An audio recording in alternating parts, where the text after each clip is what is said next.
నమస్తే, నేను మీ Anil. Welcome to AP election war 2019, a leader with NRI TV. ఈరోజు మనతో ఉన్న నాయకుడు ఒక వక్త, ఒక నాయకుడు.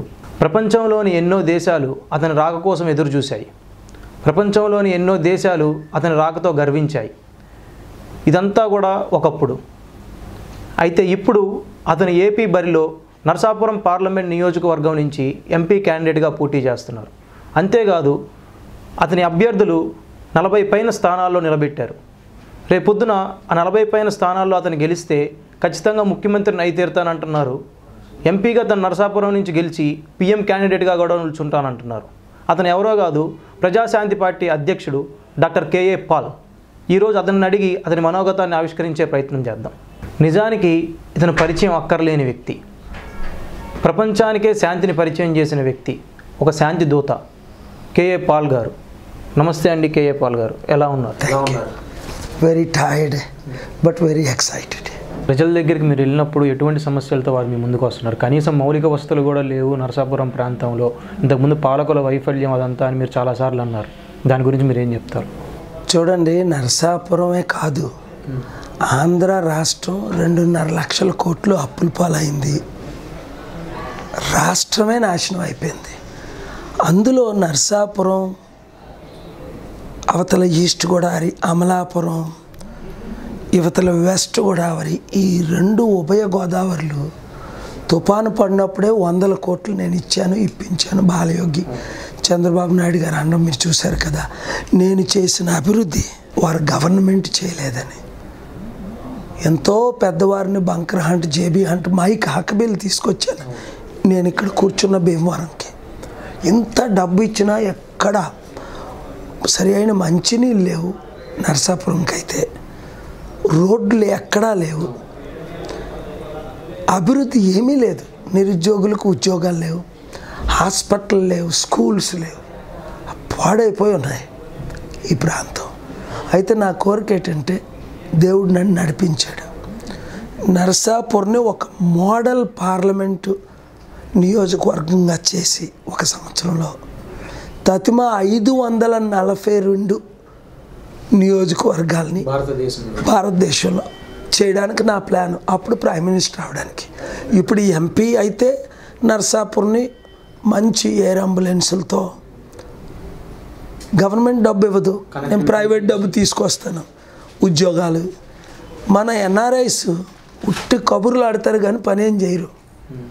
అందుకే నేను ఎవరి దగ్గరికి ఇన్వైట్ చేసిన 30 లక్షల మంది ఇండియన్స్ ఉన్నారు. 2 పంపించారు $1000. అదే బిల్ గేట్స్ని అడిగితే $1 బిలియన్ ఇస్తాడు. 2000 మంది బిలియనీర్లు ఎవడడిగినా 100 మిలియన్ అంటే 700 కోట్లు, బిలియన్ అంటే 7000 కోట్లు ఇచ్చారు, ఇస్తారు, తీసుకోకూడదు. అందుకే ఇంకా టీవీలో అడగడం మానేసా. ఒక్కొక్కడు కాల్ చేస్తాడు, 30 సార్లు మాట్లాడతాడు, ముందు $300 పంపడు. రఘు, శ్రీను పంపారు అంతే, యుఎస్ నుంచి $1000. వాళ్ళు తప్ప మూడో వారు $1 ఇవ్వలా. ఎందుకు వీళ్ళు చెప్పుకోవడం, ఎలాంటి కార్లు ఉన్నాయి, ఎలాంటి ఇల్లులు ఉన్నాయి, ఇంత చేసాం. ఆన్సర్ కూడా ఫోన్ చేయడం మానేసా.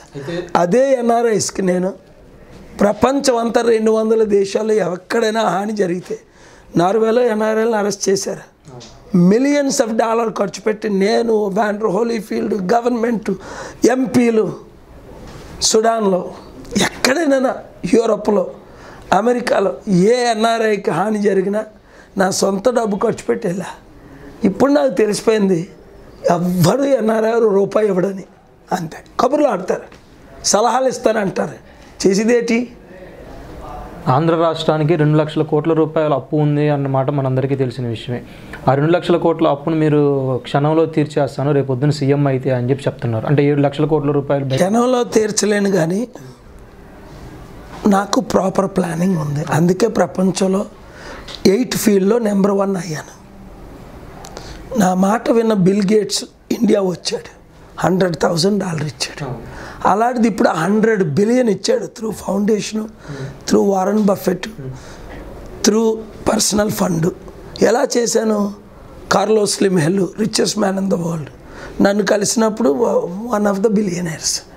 ఇప్పుడు ప్రపంచంలో టాప్ 1 అయ్యాడు 4-5 ఇయర్స్. వారు మారుతారు నా మాటలకి.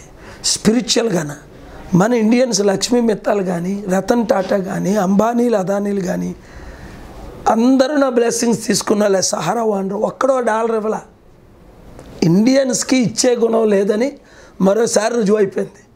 ఎన్ని టీవీలో చెప్పాను, టీవీ 9లో చెప్పాను, మోజోలో చెప్పాను, ఏబిఎన్లో చెప్పాను, ఎన్టీవీలో చెప్పాను, ప్రజాశాంతి పార్టీ .org అని. ఎవడైనా $100 ఇచ్చాడా? ఇచ్చే గుణం ఇండియన్స్కి లేదు. అది మార్చుతా. నేను బిలియన్స్ ఇచ్చా. ఈరోజు ₹1,00,000 లేకుండా ఓన్గా ఎంత ఆనందంగా ఉన్నాను. అయితే ఇండియన్స్ ఎంత స్మార్ట్ అయ్యి ఇచ్చే గుణం ఎందుకు లేదు చెప్పాలి నేను ఇప్పుడు. అది మన ఇండియా ఎంత పూర్గా ఉండడానికి కారణం మన ఇండియన్సే కానీ నేను చేసినట్టు చేస్తే ఇండియా అమెరికా కంటే రిచ్ అయిపోను. అంత రిచ్ బ్రెయిన్ మనకి ఇచ్చాడు. రిచ్ హార్ట్ లేదు ఎవరికి, పూర్ హార్ట్, చీర్ఫుల్ గివర్స్. ప్రపంచంలో 9/11 అయింది 2001లో. అమెరికా మొత్తం, న్యూయార్క్ సిటీ, పెన్సిల్వేనియా. చూడండి మైక్ హక్కబీ ఏమన్నారో లెటర్. అప్పుడు ప్రెసిడెంట్ ఎవరు? George bush. ఏమన్నారో లెటర్లు చదవండి. ఫస్ట్ నేను ఇచ్చాను అమెరికన్స్కి 3,000 మంది ఫైర్ ఫైటర్స్కి, 3,000 మందో 5,000 మందో పోలీసు లెక్కే తెలీదు. 6 గవర్నర్లు వచ్చి నన్ను కలిశారు. న్యూయార్క్ గవర్నర్ పటాకి, ఆ 50 గవర్నర్ చైర్మన్ మైక్ హక్కబీ భీమవరం వచ్చాడు. ఇప్పుడు నేను కూర్చున్న దానికి 2002లో 50 మందిగా. ఎందుకు? నేను ఇచ్చాను కనుక. ఇచ్చే గుణం ముందు సంపాదించుకోండి. ప్రపంచంలో 1981 నుంచి ఎప్పుడు డబ్బులు అడగల. అందరికీ నేను ఇచ్చి ఎలా సంపాదించాను? మీరు ఐటీ స్టాఫ్గో, డాక్టర్లుగో, ఇంజనీర్లుగో, యాక్టర్లుగో మీరు ఎలా సంపాదించారు? నేను హయ్యెస్ట్ పెయిడ్ స్పీకర్గా 89లో $10,000 స్పీచ్కి, 96కి రాబోసరికి 92 to 96 100,000, 96 నుంచి 1 మిలియన్. నేను ఇచ్చిన స్పీచ్లు ఎవరో నాకు చర్చిలు డొనేషన్లు ఎవరో, గవర్నమెంట్ ఎవరో. బిలియనర్స్ని మల్టీ బిలియనర్స్ చేశాను, మిలియనర్స్ని మల్టీ మిలియనర్స్ని చేశాను. సో ఆ 7 స్టెప్స్ సీక్రెట్స్. బాధతో చెప్తున్నాను, నాకు మీరు ఇవ్వలేదని లేదు. నేను 100% ఎంపీ అవుతాను దేవుడు చేస్తే, నరసాపూర్ వాటర్స్ చేస్తే. అభివృద్ధి కావాలా ఓటేసుకోండి. లేకపోతే ఇప్పుడు 2 రాజులు ఉన్నారు, ఒకడికి 5,000 కోట్లు, ఒకడు 3,000 కోట్లు దొంగలని వాళ్ళే చెప్తున్నారు. వాళ్ళ ఫ్యామిలీస్ అందరూ వచ్చి నేను లక్షల కోట్లు ఇచ్చాను, ఇప్పించాను. మీకు దొంగలు కావాలా? వాళ్ళకి ఓటేసుకోండి. అభివృద్ధి కావాలా? నర్సాపురంని ఆంధ్ర 25 ఎంపీ నియోజకవర్గాలకి, తెలంగాణ 17 నియోజకవర్గాలకి, south India 178, Kerala, Tamil Nadu, Karnataka, Andhra, Telangana, Odisha 150, north east 25, 14, 8 రాష్ట్రాలు, గోవా, పాండిచేరి 178 నియోజకవర్గాలు ఇప్పుడు మనం గెలుస్తూ నిలబడకుండా చంద్రబాబు నాయుడు చేశాడు. డూప్లికేట్ ఏబీ ఫారాంలు క్రియేట్ చేసి 38 చంద్రబాబు నాయుడు, 11 జగన్ వేసుకున్నాడు. ఎందుకు? 100కి 60 మంది మనకు ఓటేయడానికి సిద్ధంగా ఉన్నారు. 100కి 90 మంది తెలుగు ప్రజలు నన్ను సపోర్ట్ చేస్తున్నారు. ఎందుకు? తెలివైన వాళ్ళు కూడా డబ్బులు ఇవ్వలే. ఎవడో ₹1,000, ₹3,000, ₹2,000. ఆశ్చర్యపోయాను. నేను అడిగితే 1,00,000 మంది ₹1,00,000 ఇచ్చేస్తారు అనుకున్నా. 1,000 మంది ₹1,00,00,000 ఇచ్చేస్తారు అనుకున్నా. తప్పు. అడిగి అడిగి అడిగి మరి అడగడం మానేశాను. ఇప్పుడు 10 times 20 times అడిగా. మన రాష్ట్రాన్ని నేను ఎలాగ అభివృద్ధి చేయాలో మీరు కూడా చేయాలి. అప్పుడు సీక్రెట్ మీకు చెప్తున్నాను. దేవుడు నన్ను దీవించినట్టు మిమ్మల్ని దీవిస్తాడు. నేను మీ అందరికంటే తెలివైన ఉన్నా. 30 లక్షల ఇండియన్స్, లక్షల తెలుగోళ్ళు, మీరందరూ నాకంటే తెలివైన వాళ్ళు. ఫ్యాక్ట్ చెప్తున్నాను. మీరందరూ నాకంటే మంచి ఎడ్యుకేటెడ్. అయితే మీకు నాకు తేడా ఏంటి? మీకు ఇచ్చే గుణం లేదు, నాకు ఇచ్చే గుణం ఉంది. పెట్టే గుణం లేదు. మీ ఇల్లు, మీ కారు, మీ సంపత్తి, మీ భూములు. నాకు ₹1,000 ఆస్తుందా ప్రపంచంలో ఎక్కడైనా? లేదు. నా చారిటీలన్నీ గవర్నమెంట్ తీసుకుపోయింది కదా డూప్లికేట్ బోర్డు ద్వారా. ఇప్పుడు ఫైట్ చేసి కొన్ని ఇప్పటికీ నా అకౌంట్లు అన్నీ ఫ్రీజ్ అయిపోయాయి కదా, ఆయన ఎందుకు ఫైట్ చేస్తున్నా? ఈ దుష్టులు జగన్ 3 లక్షల కోట్లు దోచుకున్నాడని చంద్రబాబు 6 లక్షల కోట్లు దోచుకున్నాడని జగను. అంటే పెద్ద దొంగలకు ఓటేద్దామా, చిన్న దొంగలకు ఓటేద్దామా, లేదా కొత్తగా కుర్రోడు పార్టీ పెట్టి కుటుంబాన్ని తీసుకురానన్నాడు, అన్నయ్యని తీసుకొచ్చి నాకు వ్యతిరేకంగా నిలబెట్టాడు నాగబాబుని. నేనేం చెప్పాను? తమ్ముడా వచ్చే మనం కలిసి పనిచేద్దామని. నేనైతే టికెట్లు అమ్మను కదా. పాస్టర్లకి, స్టూడెంట్లకి, యూత్కి, వికలాంగులకి, ఏబిఎన్ రిపోర్టర్లకి ఫ్రీగా టికెట్స్ ఇచ్చాం. వాళ్ళు కూడా ఏనివ్వలే. నాగబాబు గారు మీకు పోటీ అని అనుకుంటున్నారా? నాగబాబుకి డిపాజిట్లు రావండి. ఆయన పోటీ ఏంటి? 100 కోట్లు ఖర్చు పెడుతున్నాడని విన్నా. ఎందుకు వేస్తారు ఎవరైనా ఆయనకి? ఎందుకు ఓటు వేయాలి? ఇప్పుడు ఆయన ఎంపీ అయ్యాడు అనుకోండి, ఏం చేస్తాడు? పార్లమెంట్కి వెళ్తాడు. చిరంజీవి ఏం చేశాడు? పార్టీ పెట్టి అందరికీ తెలుసు టికెట్లు అమ్ముకున్నాడని.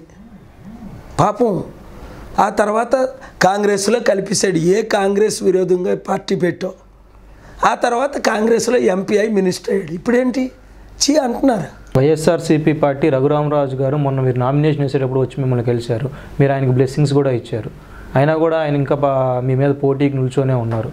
ఆయన సీక్రెట్గా ఏమంటున్నారంటే ఫోన్లో, పాల్గారు మీరే గెలుస్తారు. ఒకసారి అన్నారు ఆయనే గెలుస్తానని.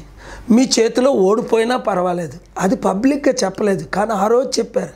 పాల్గారు ఇంటర్నేషనల్ ఫిగరు, ఆయన వస్తే అభివృద్ధి జరుగుతుంది, నర్సాపురం ఆయన రావడం చాలా మంచిదని.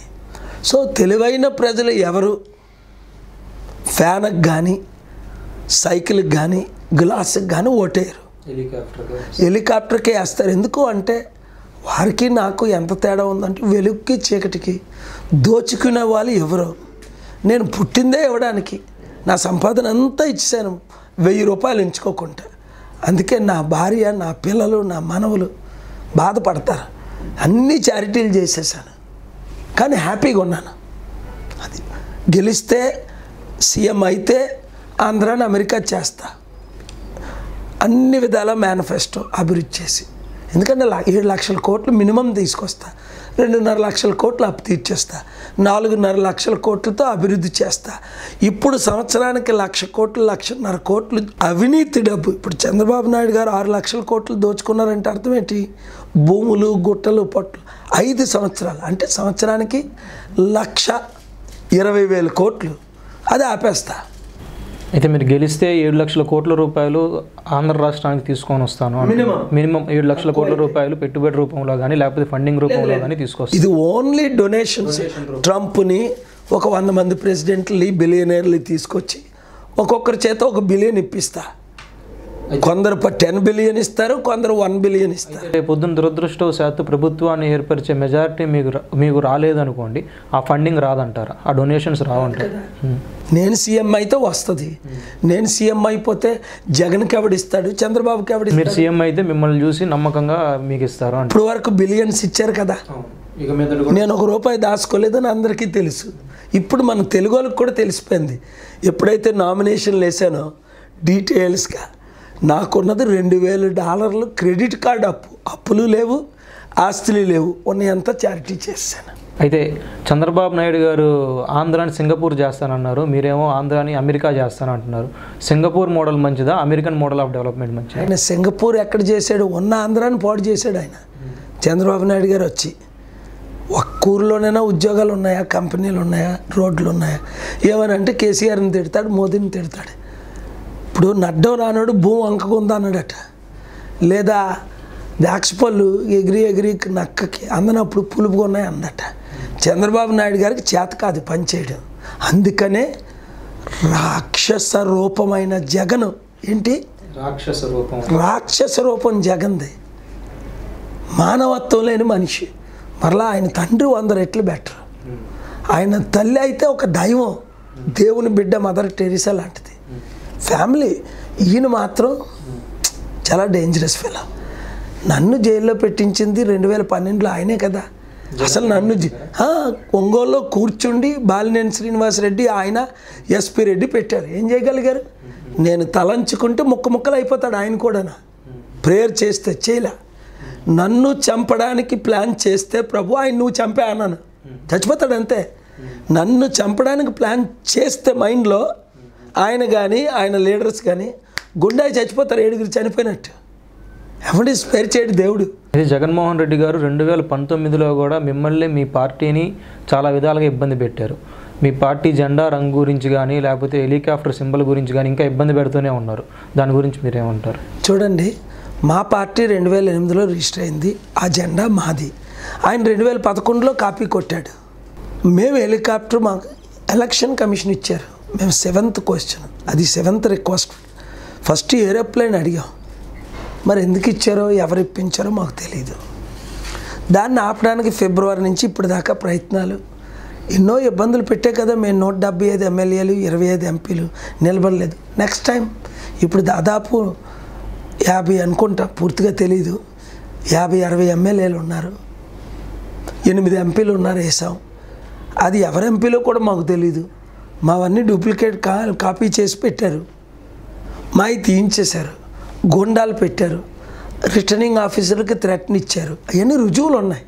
ఎలక్షన్ కమిషనర్కి ఇచ్చాం, మీడియాకి ఇచ్చాం, పోలీసులకి ఇచ్చాం, ఎఫ్ఐఆర్లు పెట్టాం. డైరెక్ట్గా చేస్తుంది, సీక్రెట్ కాదు. గోండా రాజ్యం. ఆయన జగన్మోహన్ రెడ్డి సీఎం అయితే చంద్రబాబు నాయుడు కంటే 100 రెట్లు గోండా రాజ్యం అయిపోద్ది. అది ఫ్యాక్ట్. చంద్రబాబు నాయుడు గారు ఫెయిల్యూర్సే జగన్మోహన్ రెడ్డికి ఓట్ బ్యాంక్. అదే నేను కొంచెం ముందు వచ్చి ఉంటే 6 నెలలు 9 నెలలు ఈ సీన్ ఉండకపోను. పవన్ కళ్యాణ్ జాయిన్ అవుతాడు కదా, కలిసి చేద్దామని వెయిట్ చేశాను. చీట్ చేశాడు పవన్ కళ్యాణ్ టీము. ఒక్కసారి పవన్ కళ్యాణ్ 100 సార్లు పిలిచిన ఏంటంటే వాళ్ళ టీంలో కొంతమంది ఓన్లీ టికెట్లు అమ్మడానికి వచ్చారు, అమ్ముకుంటున్నారు. మీరు రాజకీయాల్లోకి రాకముందు మీ పిలుపు కోసం వెయిట్ చేసిన వాళ్ళు ఇప్పుడు పిలిస్తే ఎందుకు రావట్లేదు అంటారు? లేదు, నేను ఎప్పుడు పవన్ని పిలలేదు. ఇప్పుడు క్రేజ్ ఎక్కువ. ఎవరు చూసినా అప్పుడు భీమవరం వస్తే క్రిస్టియన్స్ 1,00,000 మంది, నాన్ క్రిస్టియన్స్ 1,00,000 మంది. ఇప్పుడు భీమవరంలో 100కి మినిమం 90 మంది. క్రేజ్ పెరిగింది యూత్లో, పిల్లల్లో, హిందూస్లో, ముస్లిమ్స్లో. సో ఇప్పుడు అభిమానం పెరిగింది, ప్రేమ పెరిగింది, క్రేజీనెస్ పెరిగింది. ఇప్పుడు జగన్, పవన్, చంద్రబాబు మీటింగులు పెడితే డబ్బు ఇచ్చి తెచ్చుకోవాలి. నేను రోడ్డు మీద అయితే 100 మంది సెల్ఫీలకి, 200 మంది సెల్ఫీలకి. సో ఇది ఫ్యాక్ట్. ఇప్పుడు నిన్న రాత్రి మీరు రెస్టారెంట్లో చూశారు, 100 మంది ఉన్నారు. 100 మందిలో 99 మంది సెల్ఫీలు తీసుకొని ఉంటారు, నేను కాదంటే తప్ప. స్టాఫ్ అంతా తీసుకున్నారు ఓనర్ నుంచి. అది క్రేజ్ పెరగడమే కదా. ఇప్పుడు పవన్ కళ్యాణ్ ఉన్నాడంటే కొంతమంది ఆయన లైక్ చేస్తారు, నాగబాబు దాన్ని కొంతమంది, అలాగే ఇంకెవరున్నారు, చంద్రబాబు నాయుడు, యాక్టర్స్, జూనియర్ ఎన్టీఆర్ ఆయన ఫ్యాన్స్ ఆయనకి, మహేష్ బాబు ఆయన ఫ్యాన్స్ ఆయనకి, ప్రభాస్, ఇలాగా అందరికీ ఆల్ ఫ్యాన్స్ ఉంటారు. నాకు అందరూ ఫ్యాన్సే. అయితే వాళ్ళతో పోల్చుకుంటే మీ దగ్గర ఇంకా ఎక్కువ స్కిల్లే ఉంది. మీరు ఎయిర్ బాక్సింగ్ చేస్తున్నారు, మొన్న పవన్ కళ్యాణ్ కంటే డ్యాన్స్ బాగా చేశారు, మీరంతా రావాలి మనమంతా కలవాలి చాలా బాగా పాడగలిగారు. అయినా కూడా మీరు రాజకీయాల వైపు ఎందుకు వచ్చారు, యాక్టింగ్ వైపు? యాక్టింగ్ అన్నది నిజం కానిది నటన. నా లైఫ్ అంతా రియల్ లైఫ్. ప్రపంచంలో 7 యుద్ధాలు ఆపగలిగిన కృప నాకే దేవుడిచ్చాడు. ఏ బిలియనర్ అయినా, ఏ ప్రెసిడెంట్ అయినా, ఏ ప్రైమ్ ఎవడు అవ్వచ్చు, ఒబామా అవ్వచ్చు, బిల్ క్లింటన్ అవ్వచ్చు, జార్జ్ బుష్ అవ్వచ్చు, ట్రంప్ అవ్వచ్చు. నా బ్లెస్సింగ్స్ ఓపెన్గా తీసుకున్నారు కదా. ఇక్కడ మోదీ తీసుకున్నాడు, మన్మోహన్ సింగ్ తీసుకున్నాడు, కేజ్రీవాల్ చంద్రశేఖరు, ప్రైమ్ మినిస్టర్లు ఎవరెవరు, గుజరాల్, దేవగౌడ, వాజ్పేయి. అక్కడ జిమ్మీ కార్టర్ నుంచి ట్రంప్ వరకు 8 మంది ప్రెసిడెంట్లు అమెరికాలో, 8 మంది ప్రైమ్ మినిస్టర్లు ఇండియాలో, 6 ముఖ్యమంత్రులు రాష్ట్రంలో. సో అది దేవుడి కృప, అది నన్ను బట్టి కాదు. సో యాక్టింగ్ అన్నది only entertainers, comedians, jokers, actors అది ఉండాలా యాక్టింగ్. కానీ యాక్టర్ని ఈరోజు పవన్ కళ్యాణ్ ఎందుకు సీరియస్గా తీసుకోవట్లేదు? ఇంత డబ్బు ఖర్చు పెట్టినా ఆయన భీమవరంలో నేను ఉన్న దగ్గర గెలుస్తాడా? గెలడు. ఇక్కడే గెలడు. అదే నేను నిలబడితే డిపాజిట్లే రాకపోను. నన్ను నిలబెట్టకుండా వాళ్ళు కూడా ప్లాన్ చేశారు Pawan Kalyan team. That's okay, time will come. ఇప్పుడు రేపొద్దున మీరు పోటీ చేసిన 50 సీట్లలో 30 సీట్లు మీరు గెలిచి 70 సీట్లు వైఎస్ఆర్సీపీ, 70 సీట్లు టీడీపీ గెలిస్తే ఎవరి దగ్గర నుంచి మద్దతు తీసుకొని సీఎం అవుతారంటారు? చూడండి, అంటే మీ అవసరంతో ప్రభుత్వం ఏర్పాటు చేసే సమయం ఏర్పడినప్పుడు మీరు ఎవరి మద్దతు తీసుకొని సీఎం అవుతారు? చూడండి, మనం 30 గెలిస్తే నేనే సీఎంని మీరు అన్నట్టు ఎవరి మద్దతు తీసుకుంటారు? అది చూడవచ్చు పరిస్థితులు బట్టి. ఇంకెవరు సీఎం అయినా అభివృద్ధి జరగదు. కోalition గవర్నమెంట్ వస్తే 1 ఇయర్లోనో 2 ఇయర్స్లోనో మళ్ళీ ఎలక్షన్, అప్పటికి నేను ప్రిపేర్ అవుతా. ఇప్పుడు మెంటల్గా కర్ణాటకలో జరిగిన పరిస్థితి, ఇప్పుడు మెంటల్గా మా క్యాండిడేట్లు ఎవరో మాకే తెలియదు. ఎందుకు? మేము పెట్టిన క్యాండిడేట్లు డిస్క్వాలిఫై చేశారు రిటర్నింగ్ ఆఫీసర్స్. అందుకే హైకోర్టుకి వెళ్ళాం ప్రూఫ్స్తో, చీఫ్ ఎలక్షన్ కమిషనర్కి వెళ్ళాం, చీఫ్ ఎలక్షన్ ఆఫీసర్కి ద్వివేది దగ్గరికి వెళ్ళాం, సునీల్ అరోరా. నేను ఆశ్చర్యపోతున్నాను, ఎలక్షన్ ఎలా కండక్ట్ చేయాలి? కనీసం 1 వీకో 2 వీక్సో 4 వీక్సో పోస్ట్పోన్ చేసి మే 19th లాస్ట్ ఫేజ్, మే 1st వీక్ అయినా చేయొచ్చు కదా. ఇల్లీగల్, ఓన్లీ ఇల్లీగల్గా ఇండియాలో అంతా ఇల్లీగలిజమే జరుగుతుంది. ఎక్కడో కొంతమంది జడ్జిలు పొలిటికల్ మేనేజ్ తప్ప, ఓన్లీ గుండేజం. 1000 కోట్లు సంపాదించడం, 1000 కోట్లు ఖర్చు పెట్టడం. ఈ వీడియో కనుక మీకు నచ్చినట్లయితే మా ఛానల్ని లైక్ చేయండి, షేర్ చేయండి, సబ్స్క్రైబ్ చేయండి.